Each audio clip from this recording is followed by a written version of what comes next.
Welcome back. Joining me now is Nathaniel Butler from Druber Solution, as he's going to be talking to us about financial literacy. Good morning and welcome to Bahamas at Sunrise. Good morning. I'm so happy to be back here and speaking to the Bahamas at Sunrise audience. Awesome, awesome. So tell us, what is financial literacy? Great question. So financial literacy in a nutshell is having the knowledge, the skills, and the tools in regards to making the right money decisions. Okay, money decisions. Money decisions. Wow, so why is that important? We think about money decisions because I'm thinking banks, I'm thinking loans, I'm thinking mortgages, but what exactly does that mean? Because I'm sure it's more than that. No, let's scale it back. It's all about money decisions are centered around having the desired lifestyle that we want to live, right? Okay. And so every layer of decision has a financial implication to it. You see what I'm saying? And so now having the knowledge and tools and skills and knowing who to go to and what to get from them now empowers you to live that desired lifestyle. Okay, and in your opinion, what are some of the barriers that people face when they think about financial literacy? Oh, there are many. Yeah. There are many. So starting off with, most persons are not even aware of let's just say basic concepts, right?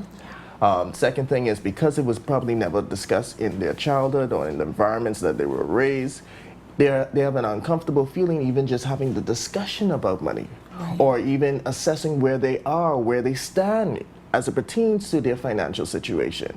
And so, you know, as Bahamians, we're a society that can be prideful at times. And so you'll find that depending on the environment, you can make persons very uncomfortable. And so these are some of the barriers. And you don't know what you don't know. Yeah, I always say that too. So with that, what are some questions then that people should be asking? Well, there are basically 8 areas, right? But I only want to focus on 3. I think the first area to gain a sense or control over financial literacy or money management in your life, you have to understand what is coming in regards to your income and what's going out in regards to your expenses. Now, we all know how much we make. Sometimes we're not always aware how much we spend. And so we got to sit down and ask the tough questions in regards to, okay, what am I spending in the various different categories? The second area we have to also take into consideration, we have a present us and we have a future us, meaning that are we doing enough to make sure that we can retire for the future, right? And then the last question, are the things that we want most in life, are we mortgaging our future, or are we empowering ourselves to produce the level of income and comfort that we need?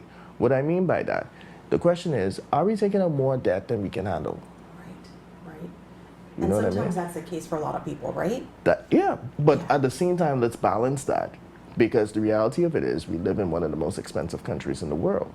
So as a result of that, we have to use debt as a means to survive.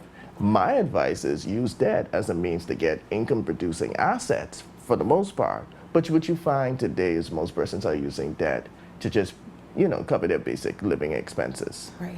So what advice then would you have for individuals that are operating on a minimum wage? I mean, they want to plan for the future, but we live in a very expensive environment.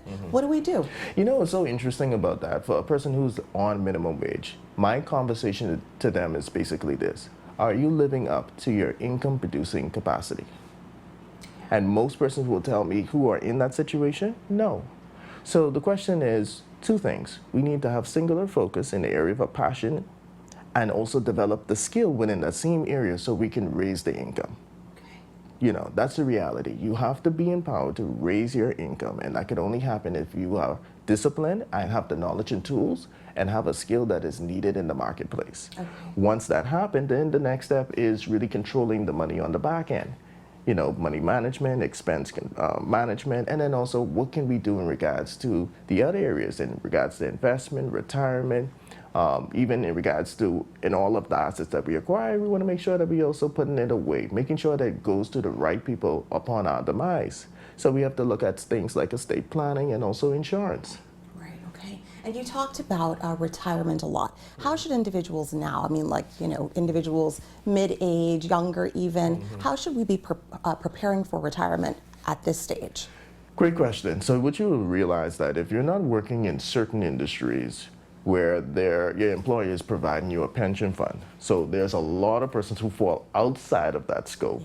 You have to take it upon yourself and plan for your own retirement. It's not your employer's responsibility, it's your responsibility. And what I mean by that is most people see NIB as the fallback for retirement. NIB can assist, but it should not be the main source of your retirement. So as a result of that, what you need to look at is look at some of the investment firms that are out there and see what products are available for persons on a more lower end where they may not have a lot of savings or a lot of disposable income. You could look at a more savings kind of plan. And for those who have the disposable income, then we could get into more like a personal pension plan or individual retirement account. And like I said, there are a number of providers out there that they can go to. Right, okay. And we see a lot now that people are losing their homes, mortgages aren't being paid. What do you feel are some of the mistakes that people make along the way when it comes down to financial literacy and just being well equipped? I think most persons are not educated in regards to the process of what it takes to acquire a mortgage and then what it takes to maintain a mortgage, right? I think once they get a mortgage, the next step is, okay, how do I maintain this property and also the costs that are associated with the maintenance of this property. And so what I would normally advise is, for starters, knowing that you have an income that might be not reliable, or you might be at the beginning of your career and you want to probably switch over into another career, that you may need to look at more income generating properties as your starter home and then eventually go into trying to build a dream home. And another thing too is don't get into too much debt very early, because what tends to happen is even though they're trying to cover the mortgage, you find that they also have these other consumer kind of products, and then trying to balance the mortgage along with the consumer product, and then you're, in some cases, could be sandwiched. You got children and an ailing parent. It could be a lot for a person to handle. Yeah, no, absolutely. And you talked about, sometimes that kids are not even aware, like within the home, on how to, be financially literate. And maybe there's a gap there. So what can parents do now to, just to make sure that their kids are also a part of this process? Believe it or not, our foundation in regards to financial literacy should come from home. Yeah. And the conversations need to start as early as you can at the child's place of understanding. Now, what I would advise is, and I know some parents are not comfortable with this, but I think it's good discussion in the sense of sometimes you might have to make them aware of what are the expenses in the home, how much it really costs. Let them see the BPL bill, let them see the water and sewage bill, let them see how much their school fee costs.